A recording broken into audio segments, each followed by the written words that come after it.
statement about how there is a growing trend towards laziness in this country, especially in the younger generation. And as we're about to head into the holiday season with Thanksgiving, as I said, a wonderful holiday that deserves its own time, so hold off on your Christmas for just a few more days, and then you can have it. But the holiday season and even winter in general is a time where things kind of tend to slow down a bit. So there's ample opportunity to take a break from the normal hustle of life that is so common for us.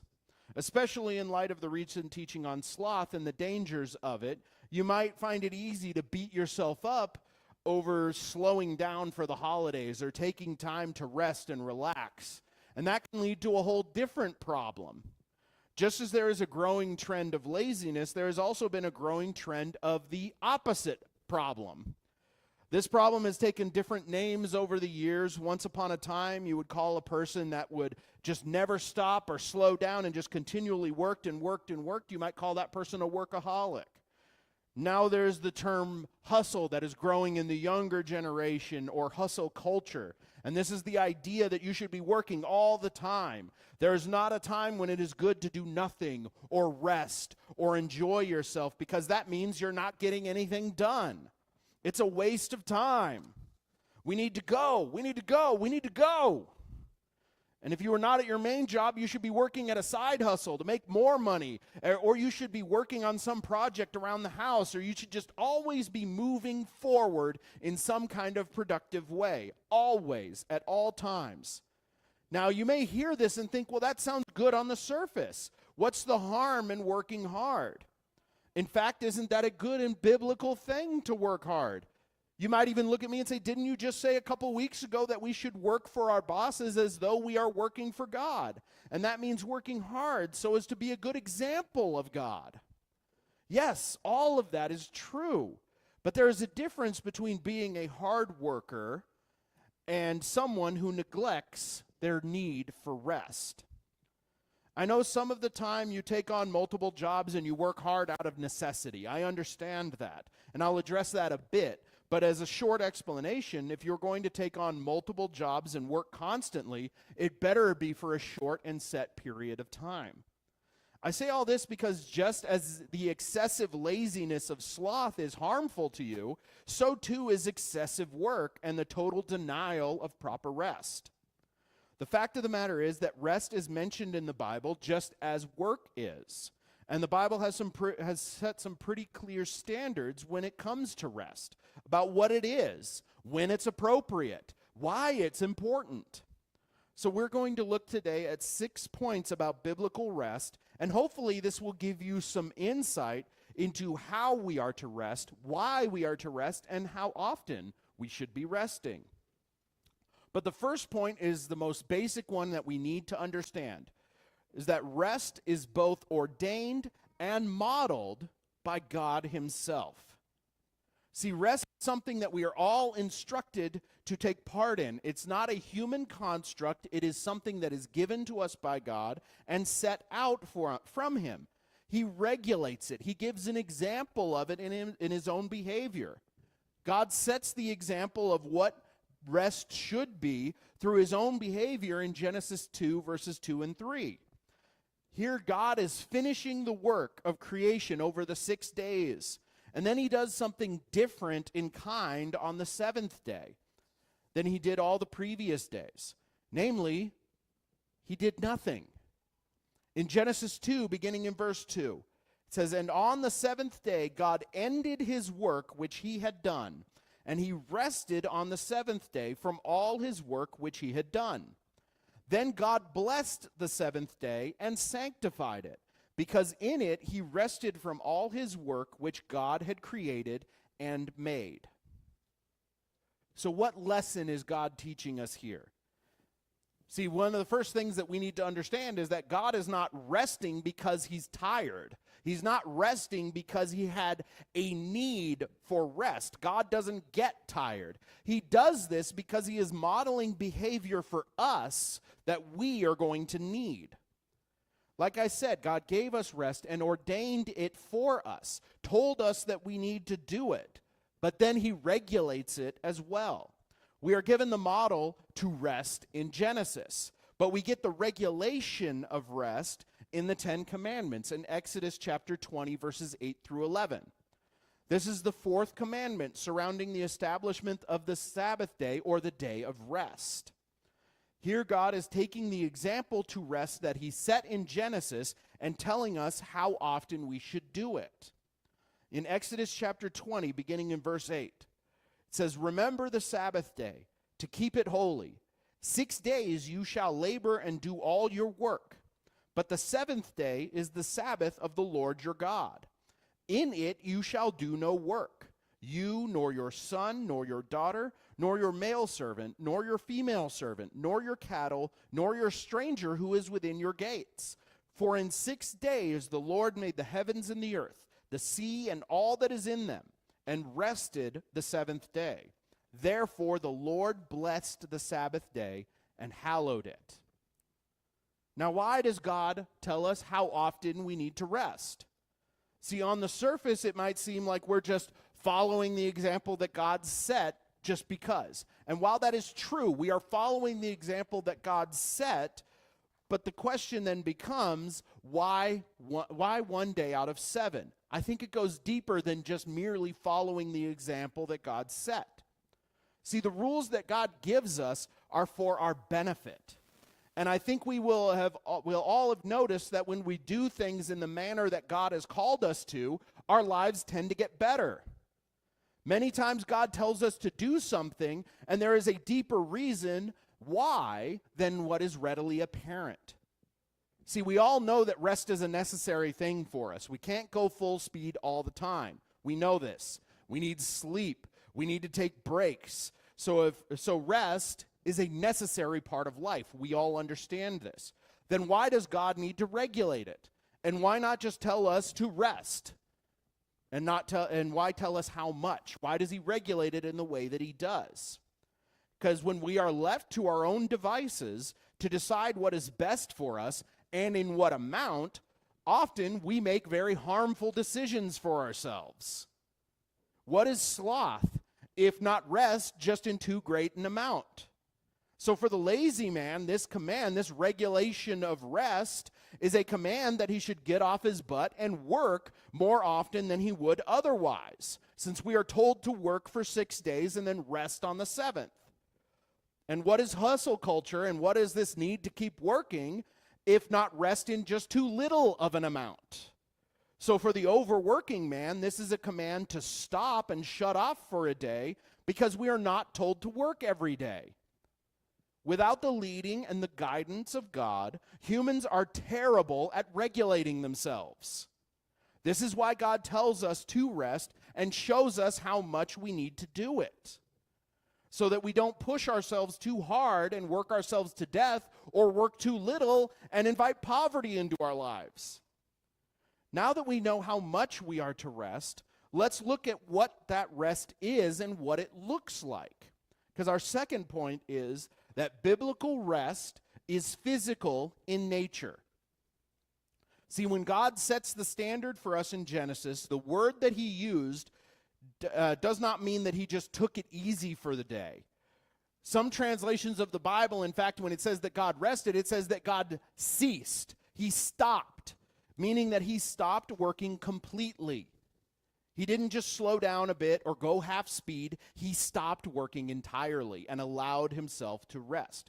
This means that when we rest, we need to do the same. When we set aside our time for rest, it is a time for us to stop. Not slow down, but stop. We do this because our bodies need the rest.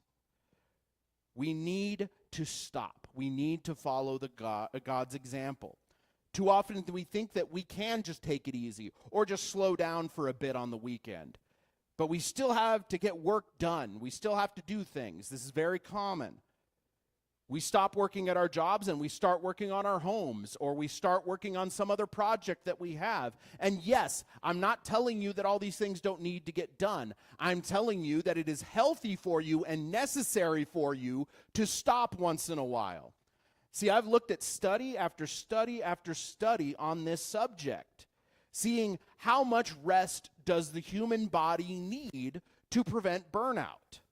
And these studies all came to the same conclusion. It was incredible. They all came to the conclusion that you at least need 1 day to rest every week, maybe 2, to prevent burnout. And when they say rest, they mean the same kind of rest that the Bible is talking about. You need to stop, you need to do nothing for a little while to allow your body to recover. Because if you don't allow your body the time to recover, the physical strain builds up. You might work an entire week and you think, nothing bad really happened. I'm still going, I can still maintain this. And for a while you can. But that strain builds up and builds up and it builds up. And then eventually it will cause illness or injury. I've experienced this myself. If you were asked where I naturally fall on that spectrum of working a little too much or resting a little too much, I'm definitely that person that'll keep going unless I'm told to stop. See, this happened when I was younger and therefore invincible. So I would never stop and I would never rest. If I was at work, I was working as much as I could. I would take on as many hours. I would take on extra shifts. I would do as much as I could. And when I was not working, I was out doing whatever other project I could find to fill my time. So I had very little leftover time, and I slept barely as much as I needed to, and I just kept going and kept going and kept going. And eventually, my body would just shut down and force me to stop for a couple of days. You'd get some illness out of nowhere that'll just knock you on your butt, or you'll hurt yourself in some way, and you'll be like, man, I don't know. I wasn't even doing anything that strenuous, and now all of a sudden, my body is hurting, and I can barely move. That's your body shutting down because you haven't given it adequate rest. It was because I was neglecting my physical need for rest. On a side note, isn't it funny that all these studies that I had talked about and that I looked into all came to the same conclusion that God told us thousands of years ago? The fact of the matter is, our bodies are not built to work endlessly without consequence. And if you hit that wall of burnout, it will cost you more in downtime than if you had just given your body the rest that it needed in the first place. See, for all their faults in how they implemented it, at least the Jews took this seriously and had strict rules about how much you were allowed to do on the Sabbath because they took the command to rest seriously. Now, we'll get into more about the struggles and how they were wrong about that later on, but at least they took it seriously, and they said, if you're going to rest, you need to actually rest because your bodies need the downtime. Our third point is that biblical rest is spiritual in nature. See, one of the fundamental misunderstandings of what biblical rest is comes down to the assumption that when God is talking about rest, he is merely talking about physical rest. See, that's a part of what biblical rest is, but it's not the whole of what biblical rest is. See, I think any of us will tell you that it is possible to be physically well rested, but still be burdened and wearied in your spirit due to other things. And the rest that God is telling us to do and that he desires to give us is not just physical. He wants to ease the concerns that weigh on your spirit. This is what Jesus even tells us in Matthew 11, verses 28 through 29. God doesn't merely want us to be well rested in a physical sense. He also wants to bring rest to your soul, which anyone who has experienced spiritual exhaustion will tell you is absolutely incredible. When you could take those burdens and wearies that hang on your spirit and just drag you down, to be able to let those go is so very powerful. In Matthew 11, and beginning in verse 28, this is Jesus talking. He says, "Come to me, all who labor and are heavy laden, and I will give you rest. Take my yoke upon you and learn from me, for I am gentle and lowly in heart, and you will find rest for your souls."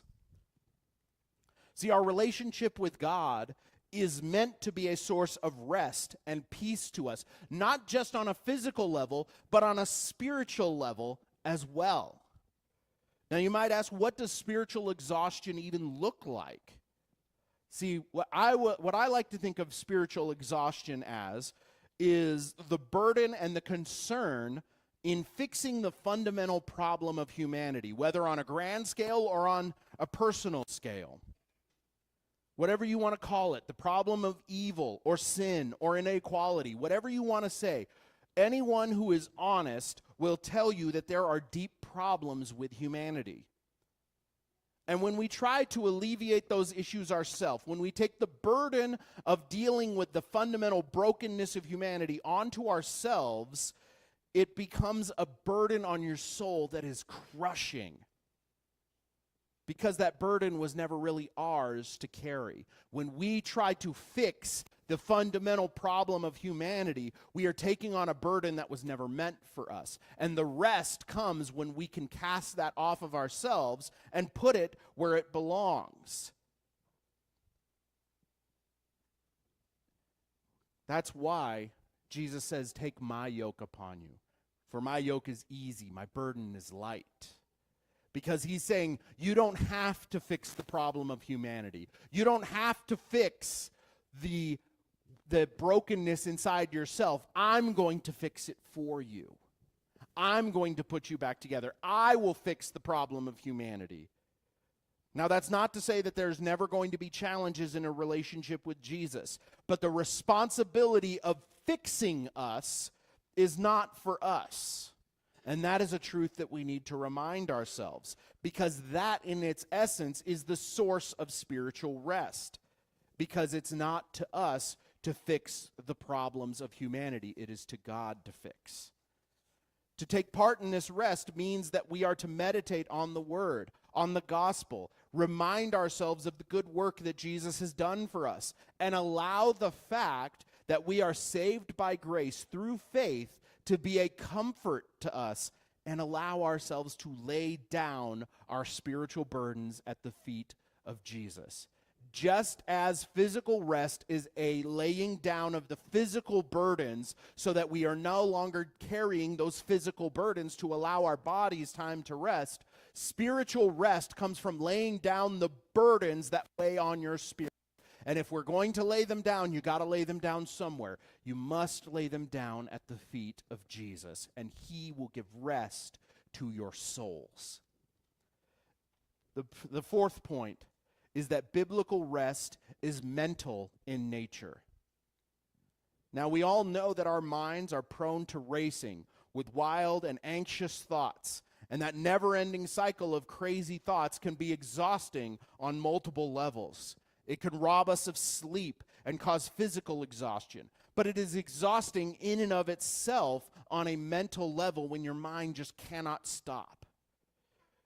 When we are called to rest, it is not just from physical work that we do or only from the spiritual concerns that weigh on us, but from those concerning thoughts that can often bog down our minds. We worry about all kinds of things on an earthly level. We worry about how we are going to provide for ourselves when times get tough. We worry about the state of the world that our children or grandchildren are going to be growing up in. Now, all these concerns are normal. I'm not saying that you should not be concerned about things. And I do not think that it's bad to think about them or to dwell on them. Actually, I should say I do think it's bad to dwell on them. I misspoke there.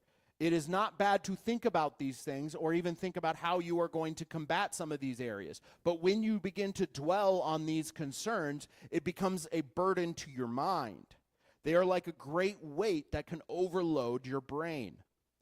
I love the way that these kinds of things are put in Psalm 46.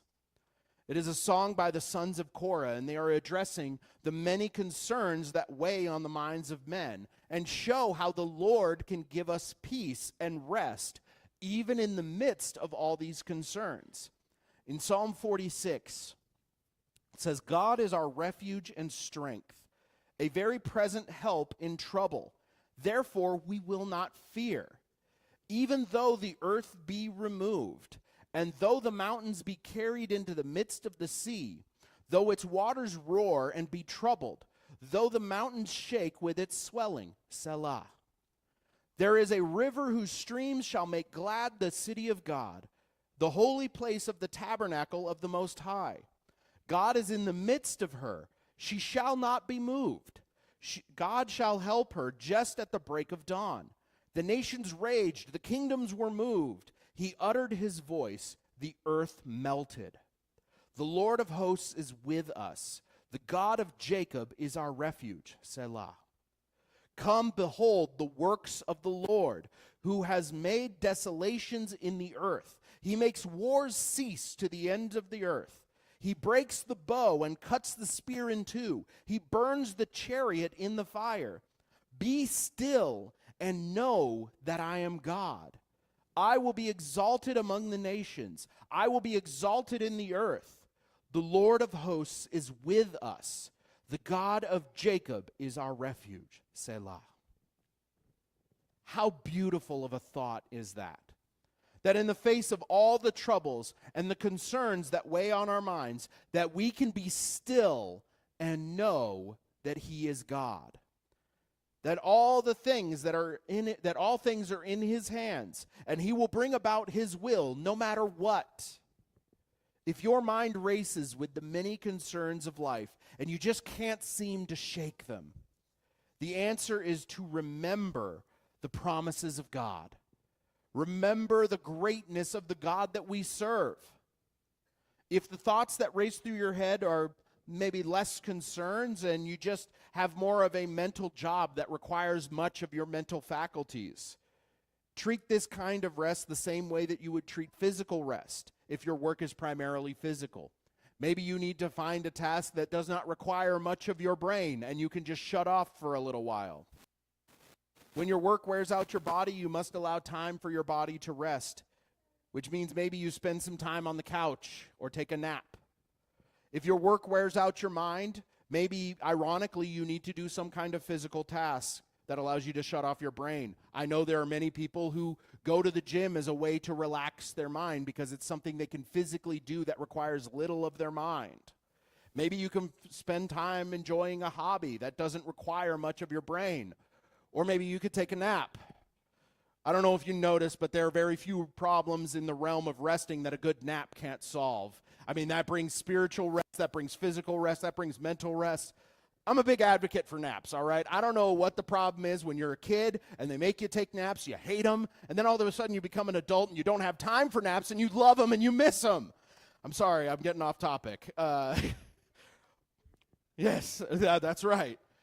When you have time for rest, make sure that you are not neglecting the time to also switch off a bit and allow your mind to rest as well. If it's concerns that are weighing on your brain, remind yourself that God is in control and be still and know that he is God. If your job is just mental and your brain's racing all the time, find something that you can do that doesn't require much of your brain and shut off for a little while. The fifth point is that biblical rest is emotional in nature. Just as we can be physically or spiritually or mentally exhausted, we can also become emotionally exhausted. During highly emotional times when we feel strong emotions like anxiety or sadness or anger, and those things are running wild and we just can't seem to shake them, it puts a strain on us. Sure, these emotions are perfectly normal. It is normal to be angry in response to a circumstance. It's normal to feel sad in response to circumstances. But just because they are normal, it does not mean that they are not also tiring. A lot of times these emotions come from a feeling that we've lost control, and despite our best efforts, things often go wrong. And if this goes on for long enough, it can cause us to either lash out in overly emotional outbursts at people who don't deserve it, or we could become so overloaded with our emotions that they just seem to shut off for a while because you just can't handle it anymore. And I know shutting off your emotions may seem helpful, but it is not good for us to become robots any more than it is for us to become overly neurotic and crazy messes.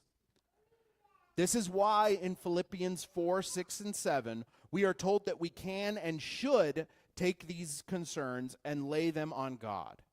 When we do that, even though our own understanding may tell us to freak out, our own minds, our own hearts may tell us that everything is falling apart and we need to panic, God will bring peace instead. And that peace is rest for you on an emotional level. In Philippians 4, beginning in verse 6, it says, "Be anxious for nothing, but in everything, by prayer and supplication, with thanksgiving, let your requests be made known to God. And the peace of God, which surpasses all understanding, will guard your hearts and minds through Christ Jesus."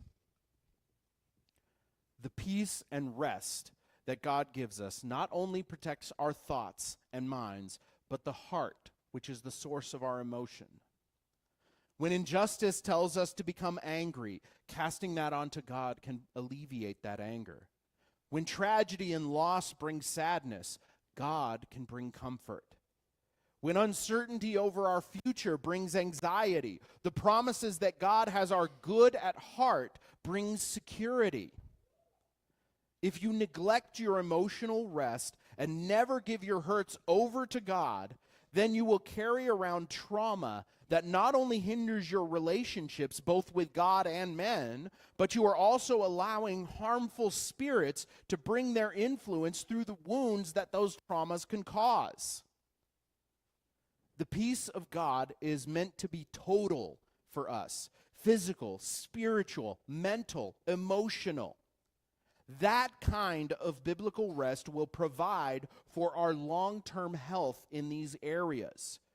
If you neglect the rest, then you bring harm in those areas. If you neglect physical rest, your body will shut down. So rest for your body prevents that. If you neglect your rest spiritually, then you will become so burdened in your soul that it becomes difficult to hear the voice of God anymore. So you have to cast those burdens onto Him. If you never allow yourself the time to mentally rest, you are going to be so frazzled and burned out that you can't even think straight. And so you have to allow yourself time to rest on a mental level so that you can see and think clearly. And if you never allow yourself time to rest on an emotional level, you're going to become so overstimulated by those emotions that it's going to cloud your judgment and you won't be able to think clearly. All of these areas are necessary. The rest that God has for you is total, not partial. See, now maybe you struggle in some of these areas, but not others. But I would encourage you to rest in all of these areas and give yourself time to take all of these burdens and lay them at the feet of God. But there's one more factor about rest that we must consider, and that is our sixth point: that biblical rest is an act of faith. See, one of the most common objections to regular rest that I hear is, how am I going to provide for myself? You don't understand my situation. If I stop, I won't be able to do this, or I won't be able to do that. I'll lose everything. If you are in a position where that is actually true, then maybe a temporary suspension of rest can be called for. But I say temporary because your body is not meant to do this long term. See, there was a time in my younger days back in California that I worked for this wonderful company called In-N-Out Burger. It's fantastic. It's Christian-owned. If you're ever in an area where you find one of those, I highly recommend eating at it. It's fantastic. It's wonderful. But when they opened a new store, they would bring in what they called all-stars. This was a traveling team of highly skilled associates who would help run the store as all the new hires were trained. This relatively small team was bolstered by all-stars from the other stores in the area. And I got the opportunity to be one of these all-stars when the store in San Leandro opened several miles away from my home. You would sign up for a time, and during that time, you would work absolutely crazy hours. They told me when I signed up that I would be working 6 days a week, and that would be 14-hour days minimum. Now, actually, what it turned into was 6, but sometimes 7 days, and 16 to 18-hour days at minimum. Needless to say, during this time, I was not adequately resting. I mean, how could you with that kind of a workload? The difference is that this was only for a period of a few months. And then I crashed and took some time to recover when it was over. In the short term, this kind of work can be beneficial, but it cannot become a lifestyle.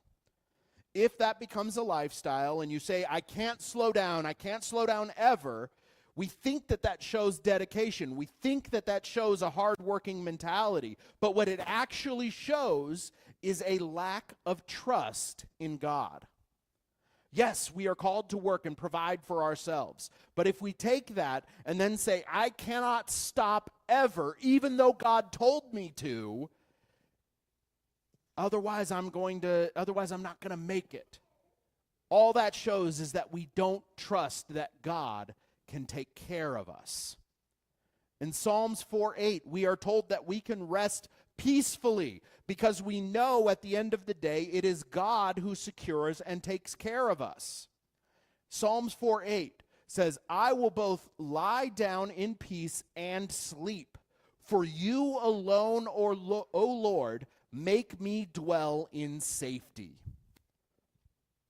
The fact that we can and do find rest when the world will tell us that we should not is a testament to our trust in God and not ourselves. To take a day to not work and allow our bodies to rest because we know that God is our ultimate provider shows that we trust Him more than our own ability to provide. When we lay our concerns at the feet of Jesus and praise Him and find rest in Him, in spite of our circumstances, we show our devotion to Him. We are saying that we can stop and allow ourselves time to recharge because there is a God out there who loves me and will care for me. I will work as hard as I can when it is time to work, but I will rest completely when it is time to rest because that is what my Lord has asked of me, and that is a gift that He has given to me. The balance between work and rest is a difficult thing to balance, and that is why God has given us guidelines for it. If we become too lax, then we open ourselves up to either overworking ourselves or becoming overly lazy. And if we are too strict about it, then we fall into the same trap that the Pharisees did. They elevated regulating the Sabbath to an art form. You had rules governing how many steps you were allowed to take, how much you were allowed to pick up, and so on and so forth.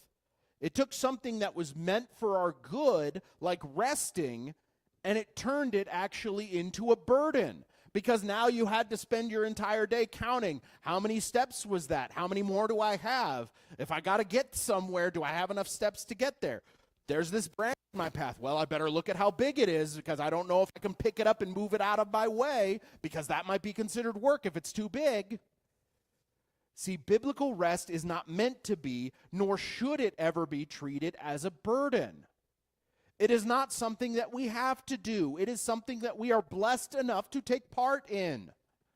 We need to remember the lesson that we are taught in Mark chapter 2, verse 27.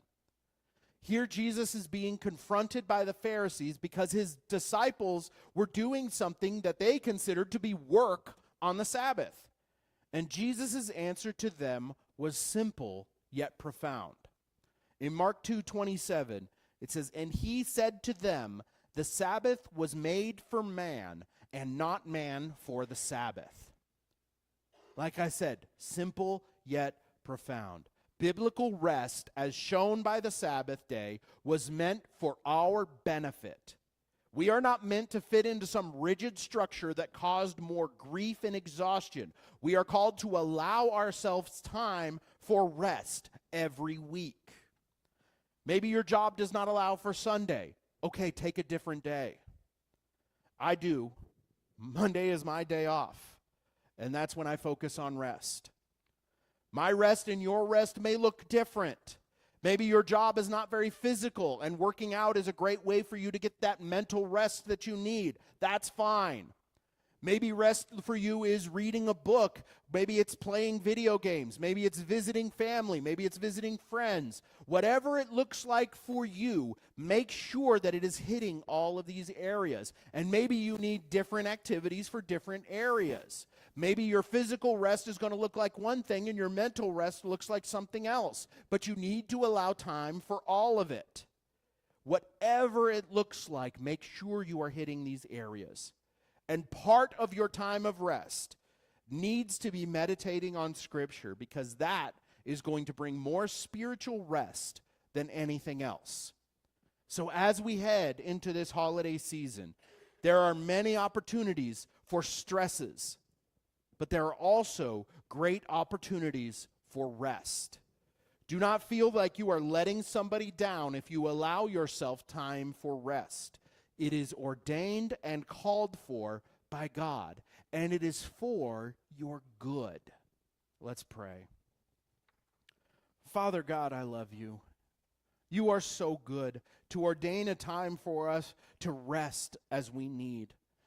And you are so wise to know that if we did not have your regulation and your rules around it, that we would screw it up just like we screw up many other things. So Lord, I pray we would trust in your wisdom when it comes to rest, that we would allow ourselves the time to not just slow down, but to stop once in a while and allow ourselves to recharge.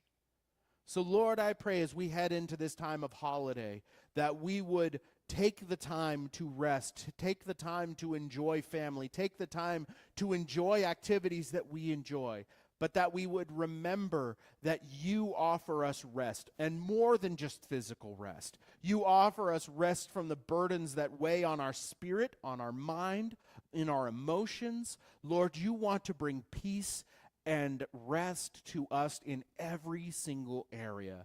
So Lord, I pray that we, your people, would understand our need for rest, and we would trust you enough to take part in it. I ask this in your mighty and precious name. Amen. I love you guys. As you get ready to go and enjoy your holidays, take the time to rest. It is beneficial for you, and it is called for by God. As we go, if anybody wants any prayer for anything, I'm available. You can come up front if you need prayer for anything at all. So I love you. Have a great week and enjoy your Thanksgiving. It is a wonderful holiday.